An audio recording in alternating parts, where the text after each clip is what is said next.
Thanks for being here. Subscribe to Cheating Stories Best, so you don't miss new stories. The wife thought she would have some fun and come back, but it didn't happen the way she wanted it to. Today's story with a similar plot. Enjoy it! The bridge was neither long nor wide, a simple wooden structure spanning the narrow but deep chasm between the disappointments of the past and the uncertainty of the future. Let me introduce myself. I'm Lyle Jetman.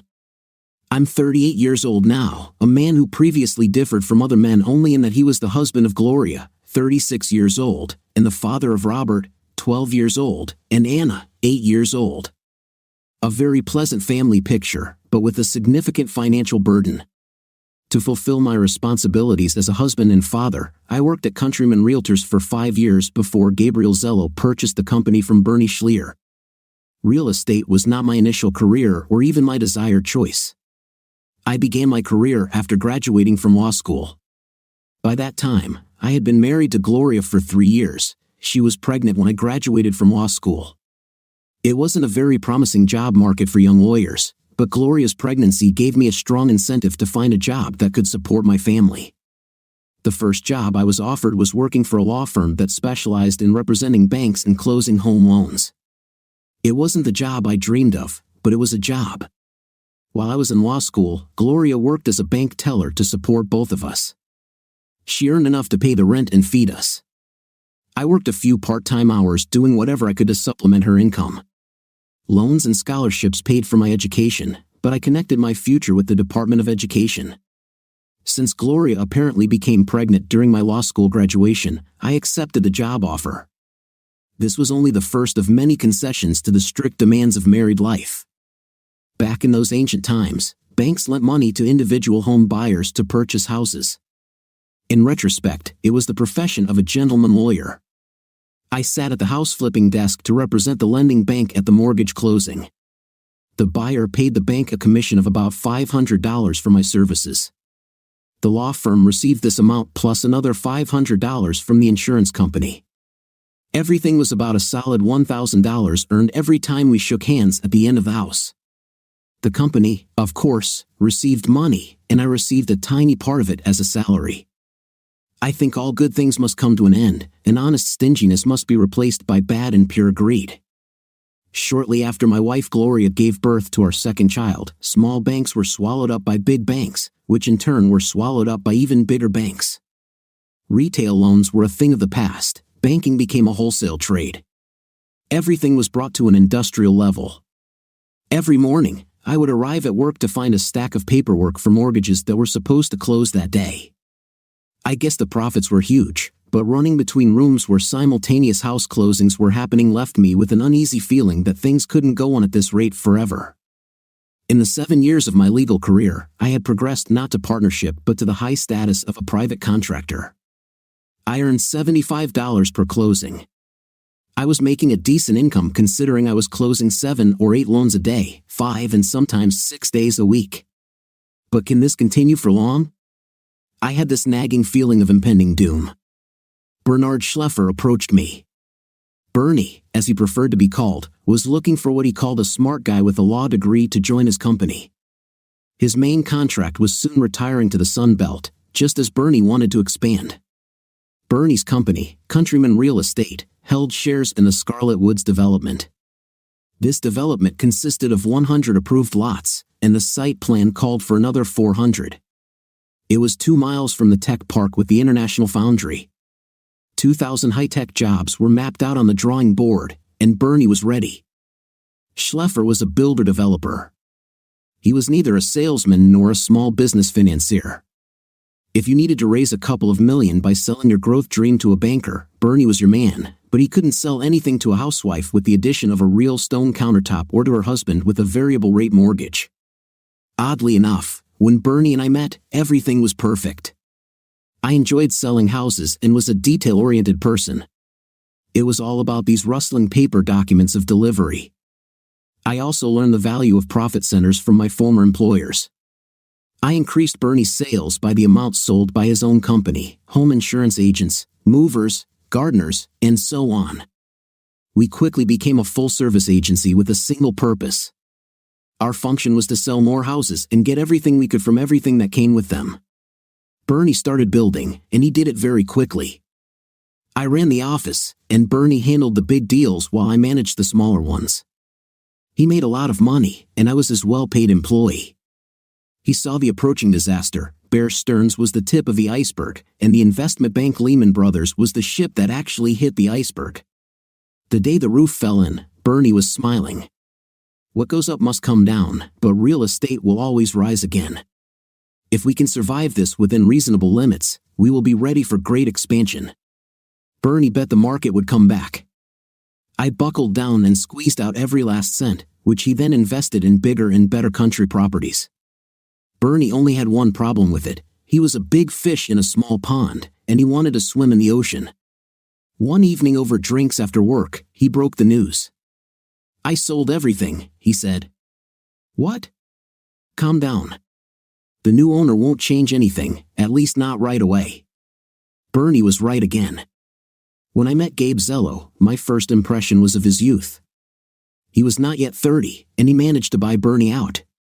He was taller and younger than me, and he was a handsome blonde Adonis, the very image of a business prodigy superstar. I probably should have been jealous of a young man, but he was too charming and affable to be indignant. It was great working for him too. Bernie was approaching 50, he was ambitious but essentially cautious. In contrast, Gabe loved to put everything out there for everyone to see. Everything was on the line all the time. It was obvious from the beginning that his deal to buy a country property had drained Gabe's resources.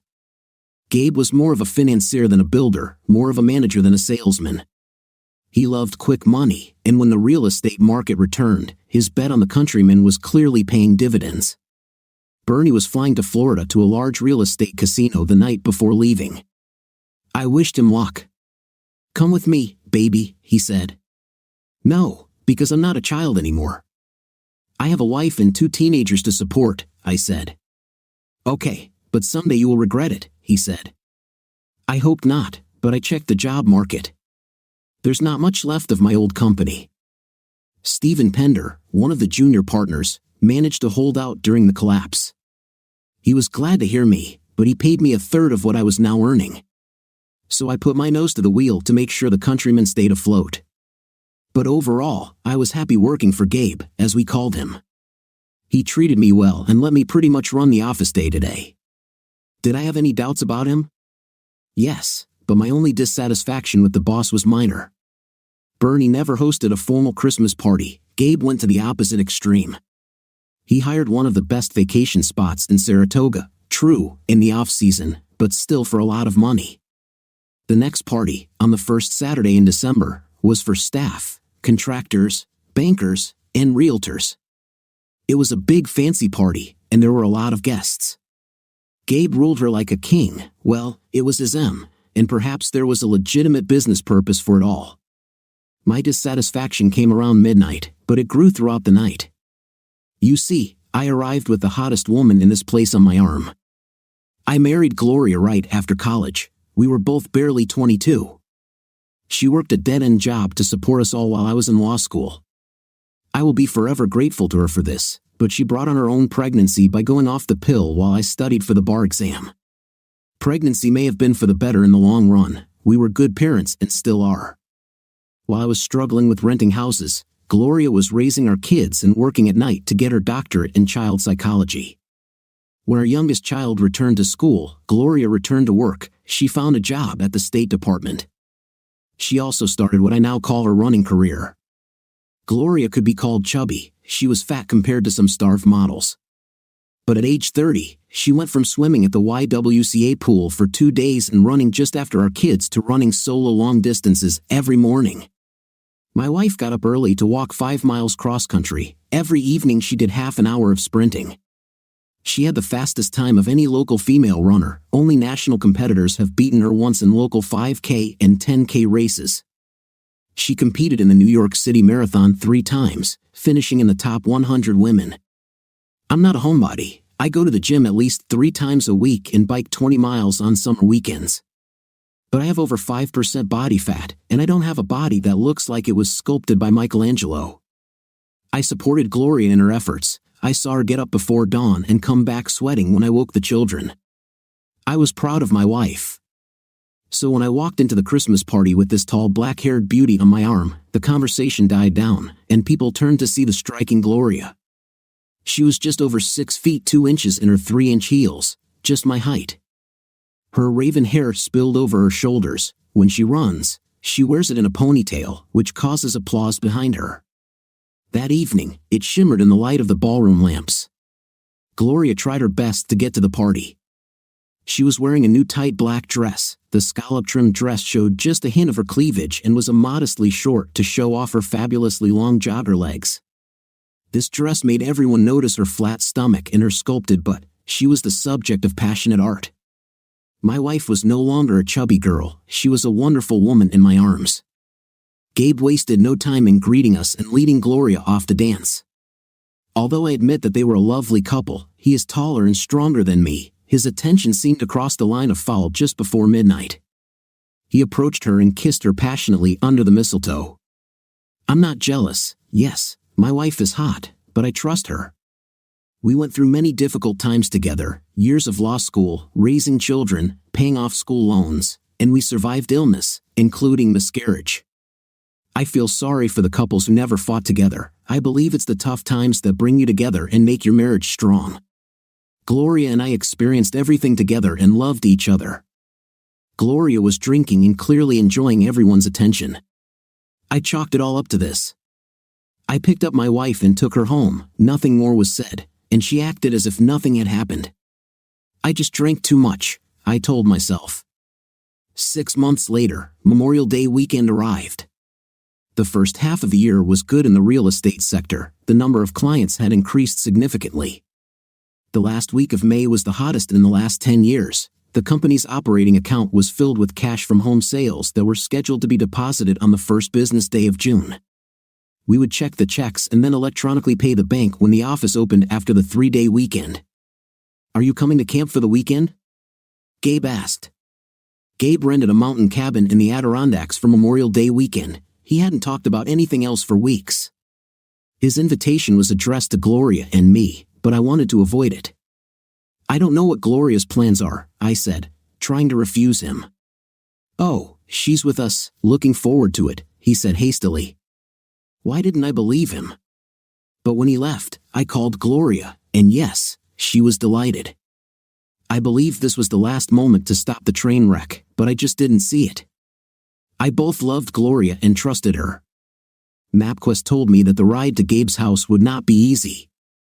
I drove my Honda Accord to the rental place and picked up a 4-wheel drive SUV. According to the map, the last 20 miles were on mountain road, and the last 3 on dirt roads. I've been to the Adirondack Mountains before. They can be very brutal. Gabe's home was southwest of Saranac Lake. The journey took almost 4 hours. The GPS only showed the last 5 miles. We turned off the beltway onto the last 2 miles of semi-paved road that ended at a wooden bridge. The bridge was narrow but looked strong, recently renovated. It crossed a ravine. The gap was not very wide but deep. This type of terrain is common in the Adirondack Mountains. Difficult terrain is the reason they remain wild. I slowly crossed the bridge, wondering if there was another exit, although the GPS map didn't show one.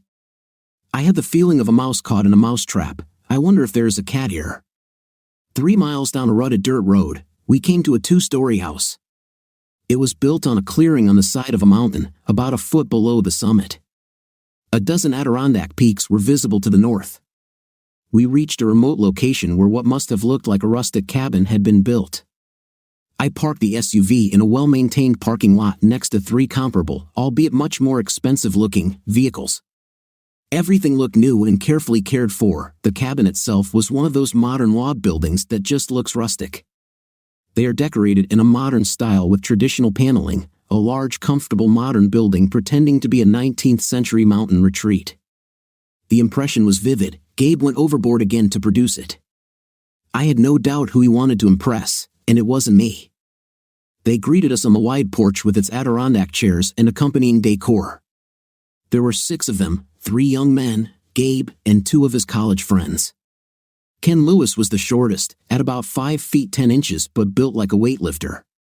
He was approaching 30 like Gabe. Ken was starting to go bald, and his face wasn't as handsome as Gabe's, but he was physically covered in muscles that showed through his tight t-shirt and shorts. Glenn Sachs was the second college buddy, about 6 feet tall, thin with curly blonde hair. He looked better than Ken. He stood holding the blonde woman tightly in his arms. She was introduced as Sharon. She was a beautiful woman with curvaceous figures and a full bust. She must have been at least 30, maybe older, a good 8 to 10 years older than Glenn. A slightly younger woman named Robin stood next to Ken and was clearly with him. She was a short, bubbly brunette in her early 30s and very well built, with breasts that seemed too large for her small body. The last of the group was a tall woman with long brown hair. It was Paula Henry, one of those women who, for lack of a better word, are called beautiful. Definitely a woman with attractive but sharp, not entirely feminine features. Her appearance showed that she was smart. She knew it, and so did others. She was clearly the youngest of the women and was a school friend of the boys. Everyone was very friendly and overly happy that we made it, but this greeting was not ordinary. Gabe clearly greeted my wife, greeted me like an afterthought, and his friend Paula glared at me the way one would look at a laboratory animal before dissecting it. They arranged dinner for us, so we quickly threw our bag into our assigned bedroom on the second floor. Our small room was next to the master's, which Gabe occupied. We all sat down in the great hall, a massive 40 by 40 foot living room, dining room, and game room. Here, at the large oak table, we feasted on gourmet microwave meals. The food was good but effortless and expensive. Wine was served in large quantities. I observed my drinking as much as you can if your host is constantly trying to refill your glass.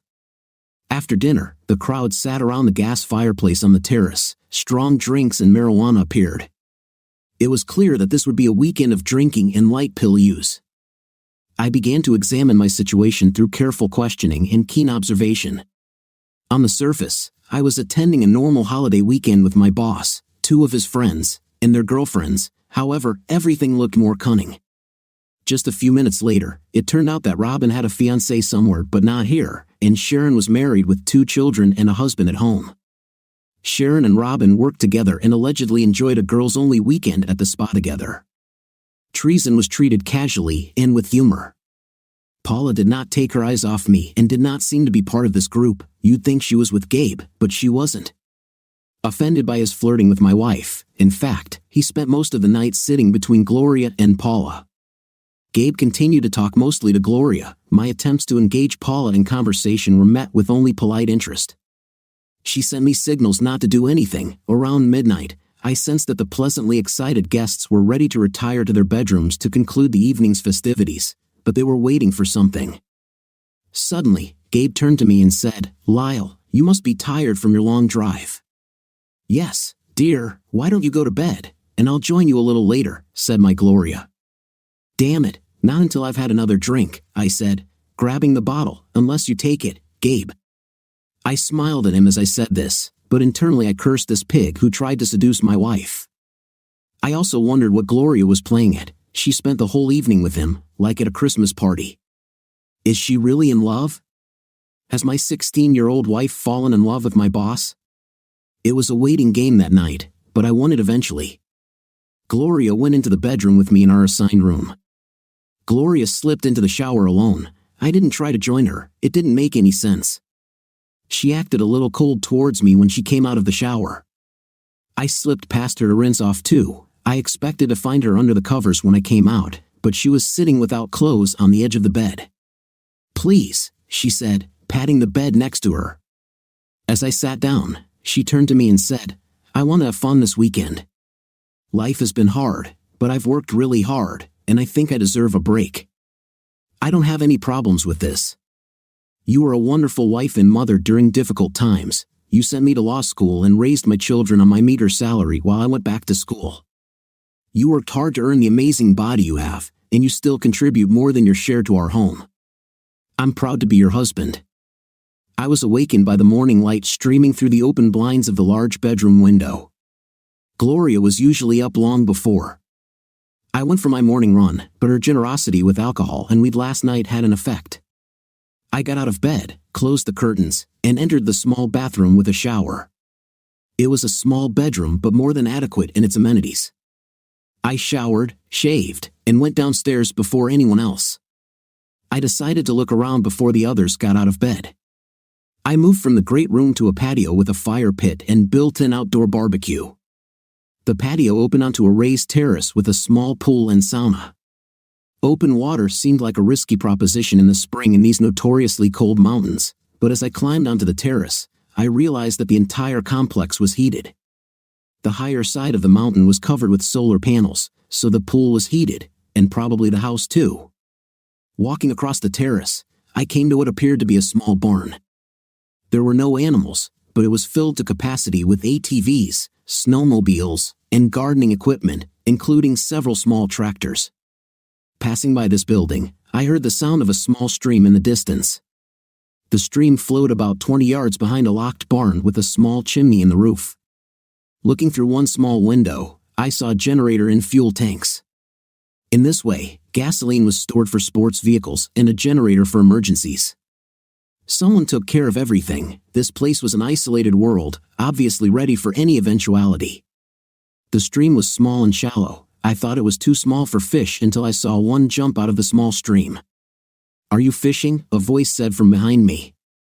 Startled, I turned around and saw Paula behind me. "No, but when I was younger and had more time, I used to." "It's a shame, but this might give you something to do this weekend." "Do you fish?" "No. Like you, I don't have time." "How about breakfast and a walk up the mountain?" "It seems like a waste of time to come all this way and never reach the top," she said. Paula placed the coffee in the stainless steel coffee maker. The kitchen pantry was stocked with microwave-ready breakfast. I chose instant oatmeal, as did my companion. "No one else has woken up yet, they'll probably all sleep late."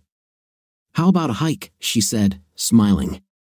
Paula obviously knew where the trail started because she led us straight to it. The summit didn't seem that far away, but an hour later, it seemed just as far away as when we started. "Are you sure you want to go upstairs?" I asked. "Why?"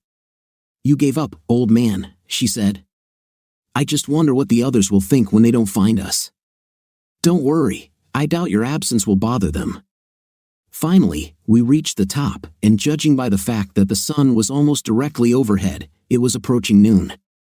The top of the mountain was a little disappointing. It was a fairly flat area with rounded edges. Two ancient wooden benches were positioned to face east towards the guest house and several peaks to the south and east. The fog obscured the distant view, although the air seemed fresh and clean. There was a cool breeze at midday, but nothing unpleasant. My companion sat down, clearly deciding to enjoy the view.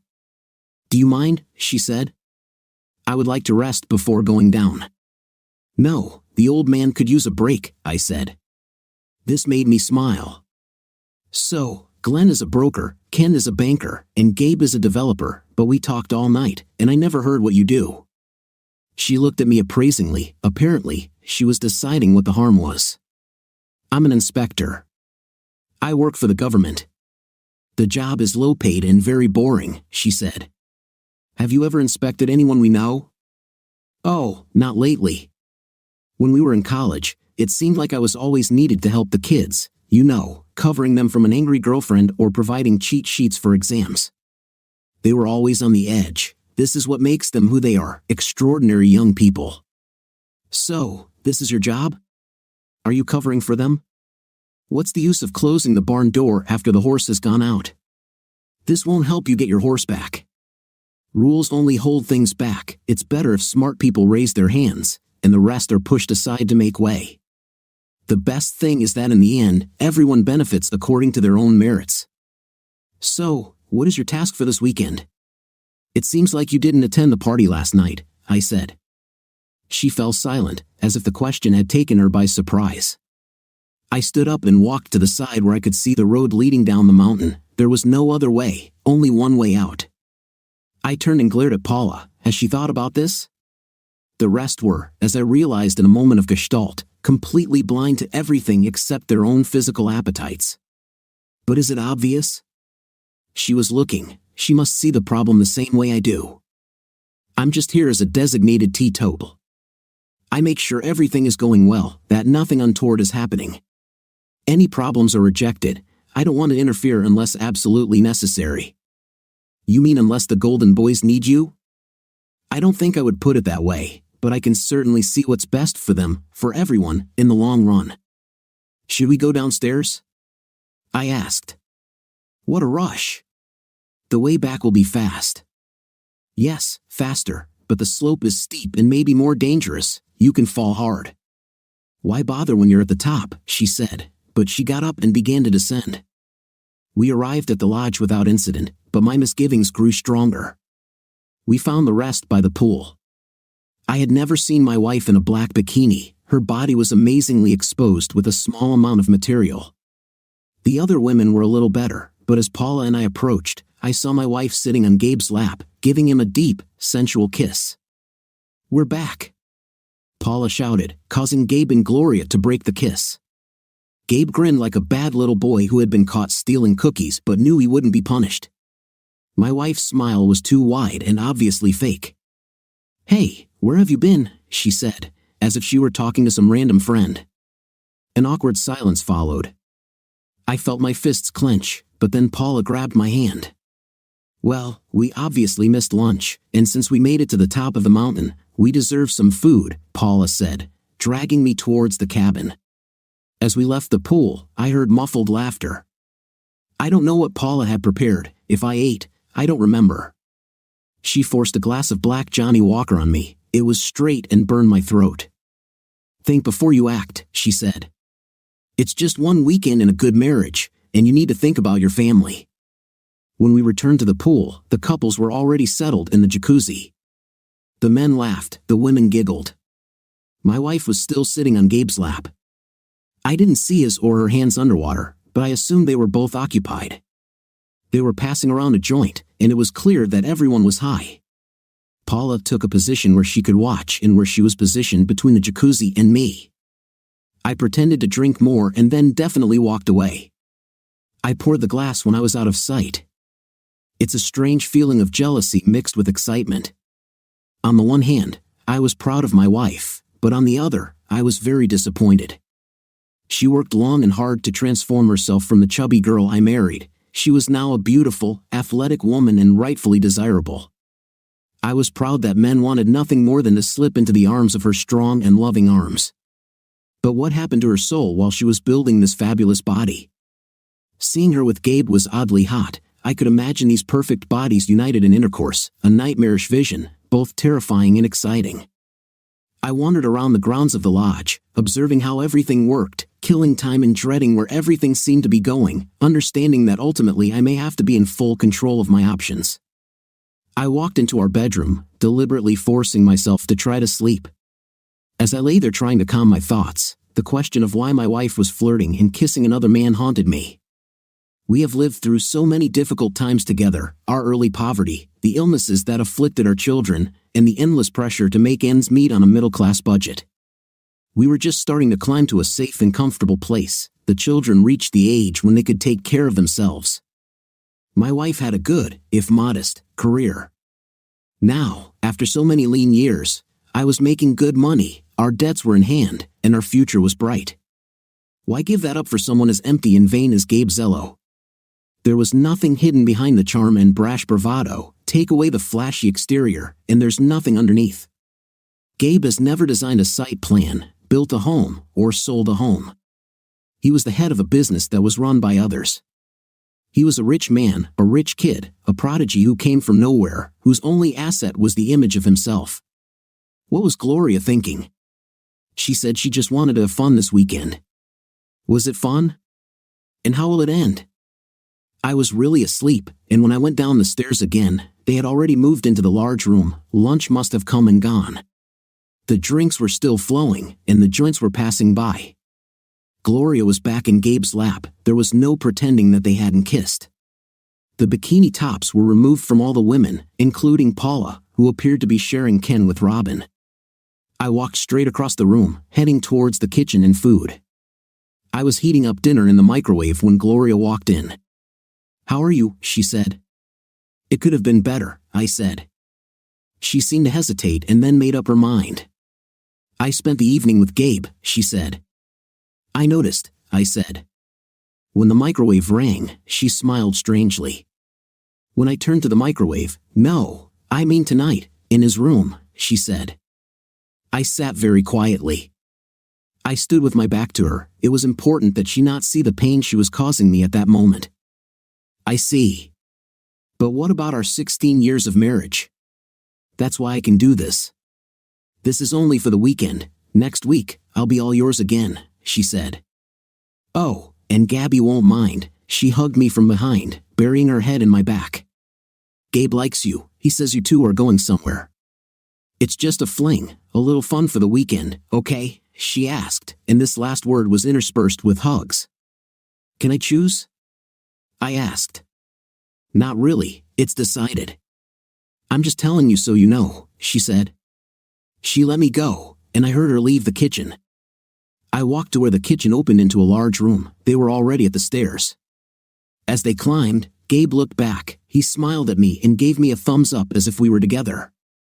He said something in Gloria's ear. She turned around, waved, and smiled at me.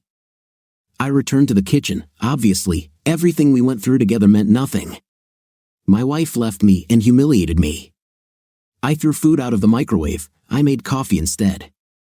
It was going to be a long night. As the water began to boil, I heard someone enter the kitchen. I turned around and saw Paula watching me. I didn't expect there to be caffeine. Wouldn't it be better to drink? She asked. To each his own, I said. But tell me, what is your function here? In response, she shrugged. I'm trying to help make sure everything stays calm. How are you going to do this? Paula laughed. No, I won't go that far, but don't be discouraged. You'll get your wife back and maybe get a bonus, she said. So, there's money involved? Isn't it always like this? You can't make a fuss because you work for this man. You need to think about your family. What can you do but take what you're given? This is their world, not yours. It's just the way it is. A sharp cry of pleasure was heard from above. Looks like she's having a good time, Paula grinned. Well, that's great. An enjoyable weekend for everyone in the mountains. You know, these rocks have been here for a long time. Our existence is just a flash for them. Thousands of years ago, they were covered with thick layers of ice, which combed through them and cut the rivers and gorges that we must now overcome to make our world habitable. Sometimes we forget how precarious our existence is. Take away one small piece, and our world will collapse. Only then will we see that it is an illusion. Oh my God, you're a philosopher, I said. No, just a person who is knowledgeable enough to know what is important, trying to separate the real and the eternal from illusions. She must have thought I wouldn't cause her any trouble because she left me alone with the coffee and the pain. At about 1 o'clock in the morning, I went up the stairs. As I passed the door to the master bedroom, I heard loud screams and sounds of pleasure from my wife. She was always very quiet when we made love, but I think he was better. He was younger and much tougher. The best lover in everything. I assumed that my wife had found the pleasure she was looking for in his bed. I took a shower and changed into my warmest clothes. It would be cold outside. I tried to ignore the noise coming through the walls as I waited. It was already past 3 o'clock in the morning when silence finally reigned in the house. I waited another 30 minutes and went downstairs. In one of the kitchen cabinets, I found a flashlight and candles with matches, a necessary precaution I suggested in case harsh reality cut off the electricity. The night was truly dark, the moon had already set. You could hear the night sounds of the mountain, but to a city dweller, they seemed like silence itself. I had no trouble finding a barn and a 20-gallon plastic can of motorsports gas. I also found a wrench. There was a padlock on the generator shed door, but the hinge mechanism was rusted. The wrench made quick work of it. The owners of the house equipped it with a good pump for manually pumping gasoline.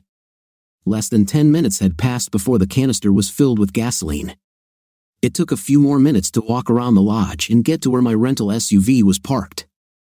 I put a can of gasoline in the back, removed the handbrake, and moved the transmission to the drive position. I let the car roll as far down the road as possible before I started it and drove off. As I approached the bridge, I slowed down. I drove along it carefully. When I reached the gravel road, I stopped. I took my time and made sure the gasoline was absorbed into the wood of the bridge. It was a well-made and durable design, something carefully made, the work of experienced builders, craftsmen who made good things. Real people built a bridge so that those who live off the sweat of others could have a fun weekend. The fun was coming to an end. I dropped the match, it hissed, then caught fire. The flames rose, then I retreated, a roaring explosion of heat and fire soon followed. I heard a crash as the wood of the bridge caught fire. The flames must have been visible for miles. I turned to my car and drove slowly. There's no need to rush, everyone who could see was now trapped on the other side. I was sure that I would be far away before they realized their position. By the time dawn broke, I was already pulling off the highway to the gas station. I filled up the SUV and left the empty can at the pumps. Someone would definitely pick it up. With her, the only connection between the fire and me would disappear. I returned the SUV around 9 a.m. and picked up my car. I showered again and dressed casually for the office. I had 2 more small things to do to end my relationship with Countryman Real Estate. Bernie was a good boss but forgetful. He often called me to pick up something he forgot in his office. I had keys to every door and every filing cabinet. Gabe was a careful and meticulous person when it came to his office and personal belongings. He had a large new mahogany desk with a built-in safe. Unfortunately for him, he kept the combination in a folder marked security. It was in a locked closet, but I had the key, thanks to Bernie. 20 minutes after entering the Countryman office, I took the password diary from Gabe's safe and entered the company's personal account. It would have been easy to walk away and take everything. But that was not my plan. Stealing will bring me nothing but jail time. I simply transferred the operating account to another one. When I first started working for Countryman, we set up a trust account for deposits. With each new project, a new trust account was created, a state requirement. The original trust account was long forgotten. The previous account was recorded in the archives but not in the ledgers. It was an empty account until I put almost $20 million into it. I transferred all our cash and increased our line of credit just in case. My actions may seem like an empty gesture. Nothing was stolen, everything was in place, but it will take several days to find and return this money. Early Tuesday morning, electronic funds transfers will land in an empty transaction account. Hundreds of payments will be canceled. I wasn't sure how much damage would be done, but we always owed the banks more than we had. We existed on credit. Take away that credit and times will be tough, at least for a while. Countrymen will have to work hard to regain a good credit rating. The longer the siege lasts, the bigger the problem becomes. With any luck, Gabe will still be in the mountains on Tuesday. I'll leave because my next action after I've got everything in place will be to print my resignation letter. I was about to leave the office, placing my resignation letter on Gabe's secretary's desk, when my cell phone rang.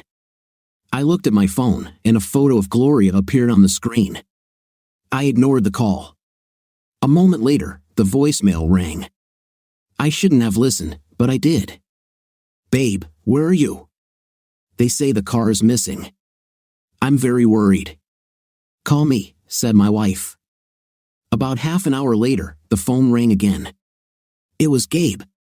"Hey Lyle, are you okay, buddy? Gloria is very worried.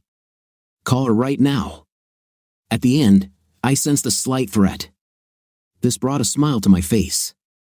On Sunday, there were 3 more calls from Gloria and 2 from Gabe. He was more threatening on the second call, demanding that I call him back.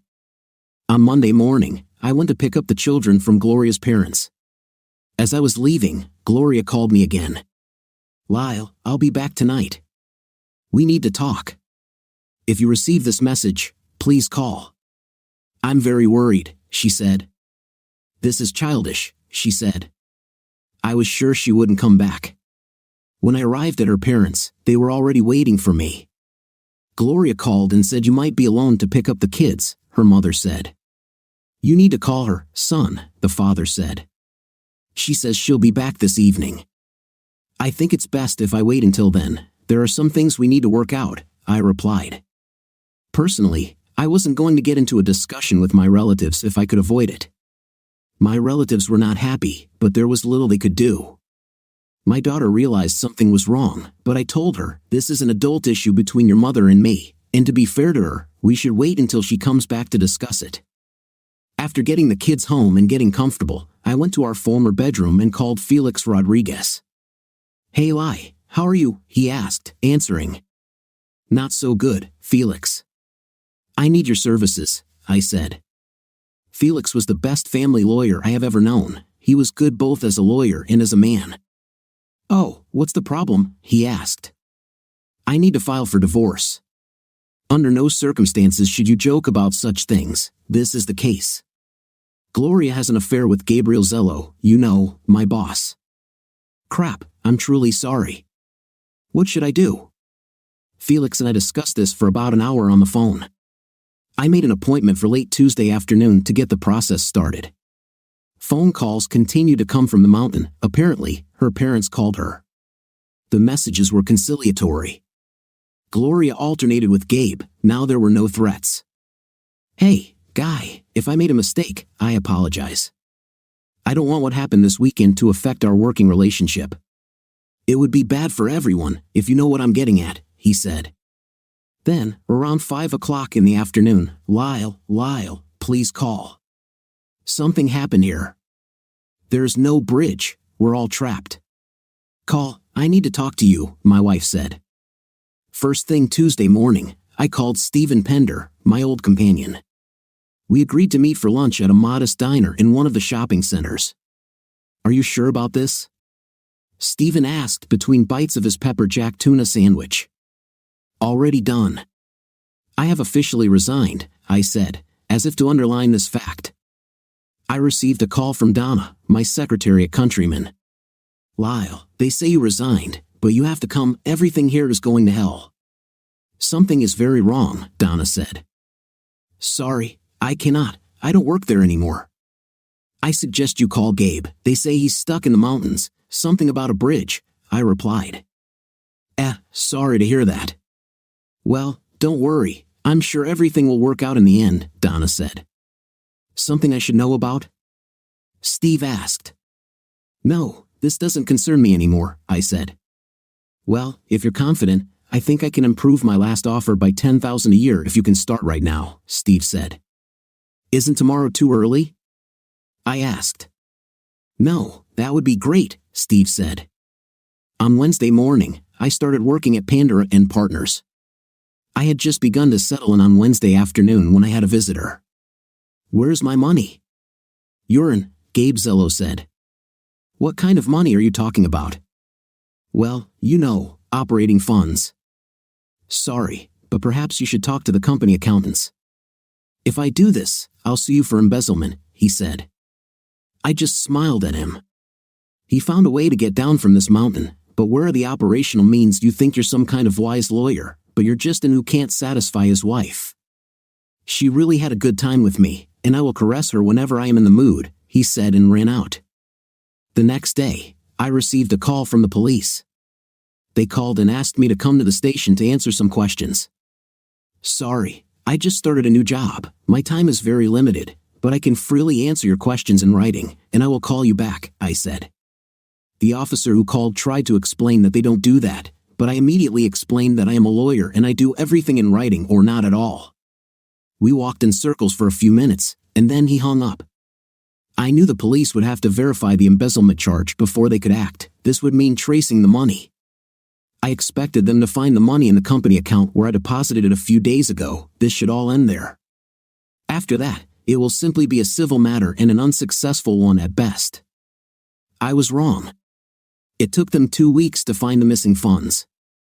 By then, Countryman was in very serious trouble. Its credit had been completely closed by the banks and would require an injection of new capital to reopen it. Gloria showed up late Friday evening with both of our suitcases from the trip. Her key didn't work because I changed the locks. I met her at the door. She didn't look very good. "Please, Lyle, let me in." "If not for me, then think about the children," she said.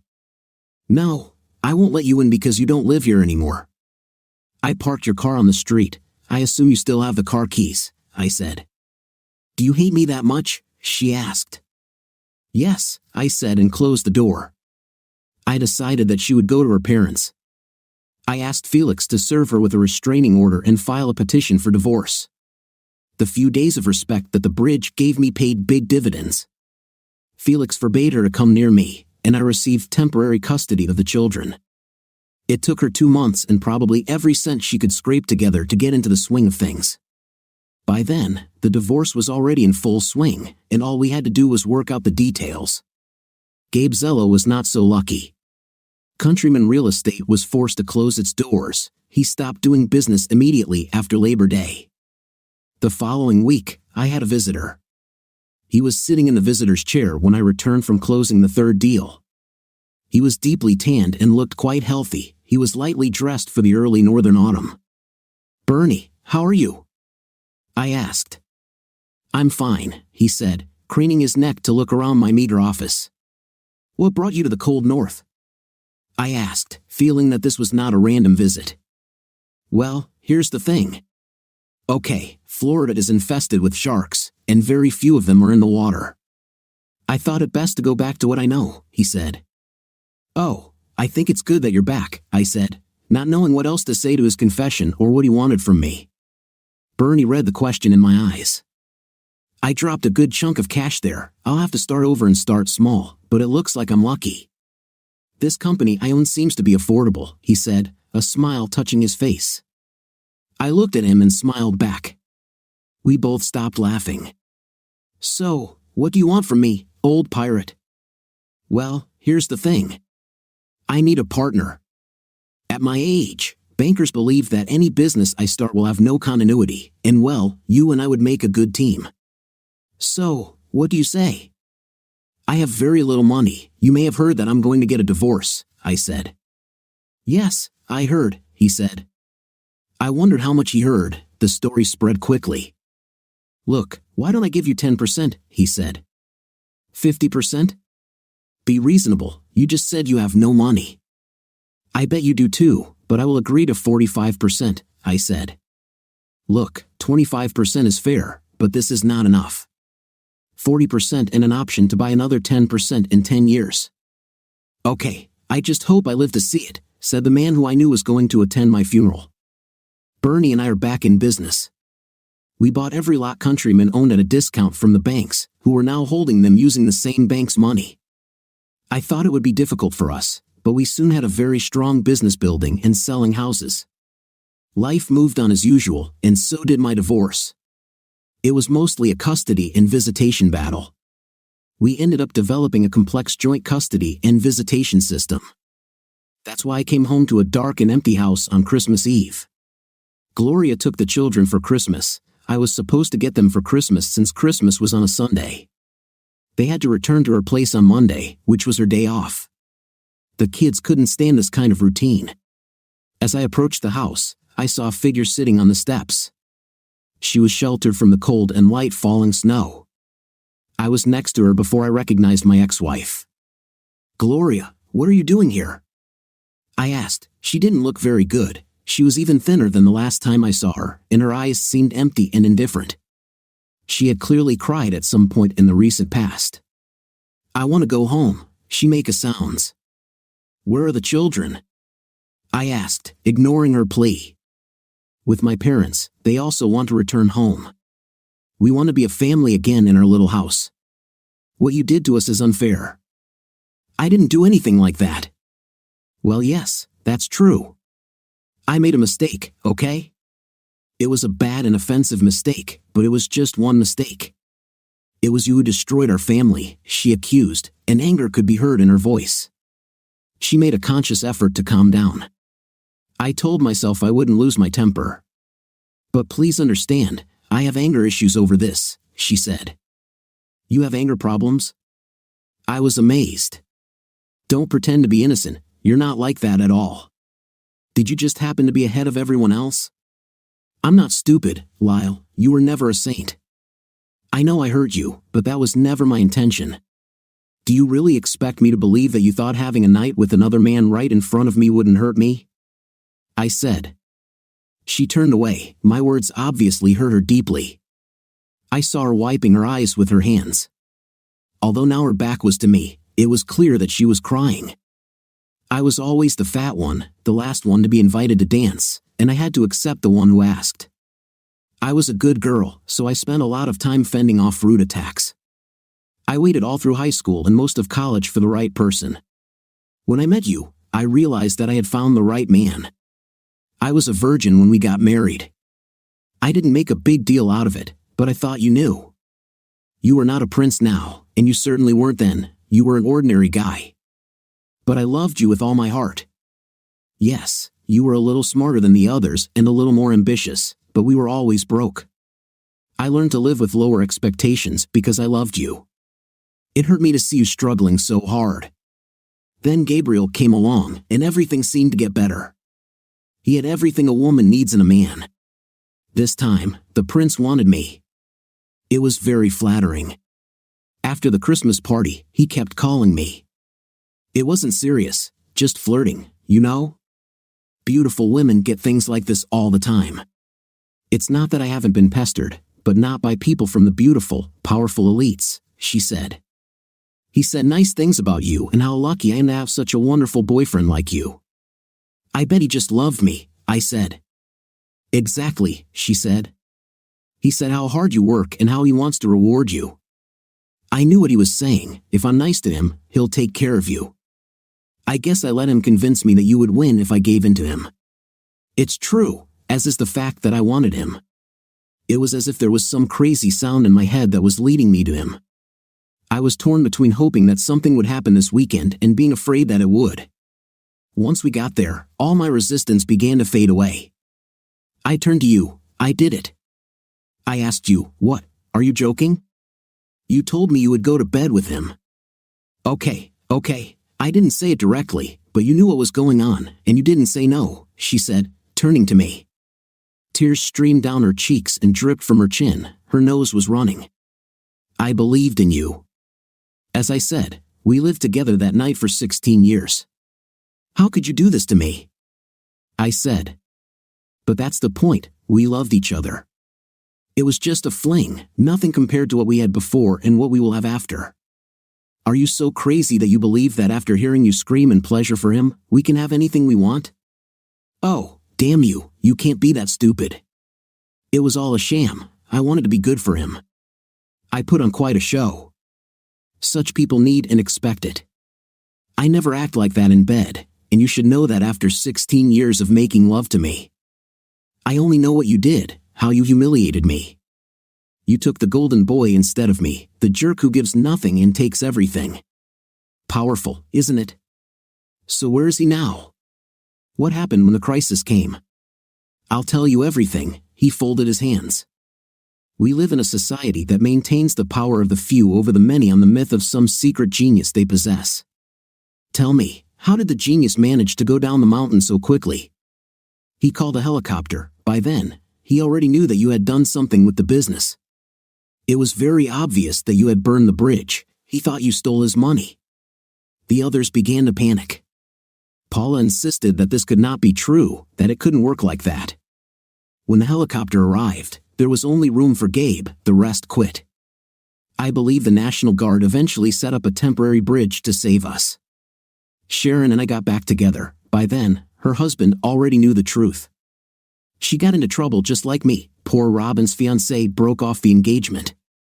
Glenn and Ken both got into trouble, but I think they got out of it with Paula's help. I think it was only Gabe and us regular people who really bore the brunt. But wasn't the pain enough? She asked, looking at me hopefully. There was a lot of truth in Gloria's words. I wasn't entirely innocent. I worked for Gabe, but unlike the rest of the world, I never put myself with him. I knew the truth, but I refused to admit it to myself. I can't get past how it happened. They contain nothing but false promises. If you look closely, you can see a trap. But no one looked. Illusion is much better than reality. We fought through difficult times, and they passed with time. What you and Gabe took from me was the safety of my home. I will never be able to recover this because those idiots proved that what I believed in was an illusion. You and I were an illusion. Having said this, I stood up and headed towards the door of the dark and empty house. She refused to give up. Answer me this, she said. Would you rather be alone without me, or would you rather be with me and our children at the Christmas tree tonight? I looked at her. It would be so easy to take her into your arms, love her, take the children home to sleep in their own home on Christmas Eve, and pretend that what happened never happened. But all I could say was, "That's a good question, but I don't have an answer to it." With those words, we turned away from each other. What is in our past cannot be changed. We must live for our future. What do you think of our story today? It seems to me that the man post-pupil completely right. He should not have given in to his wife's words and believed that it was a simple affair for the weekend as he did. What's your opinion? Write in the comments. See you in the next videos.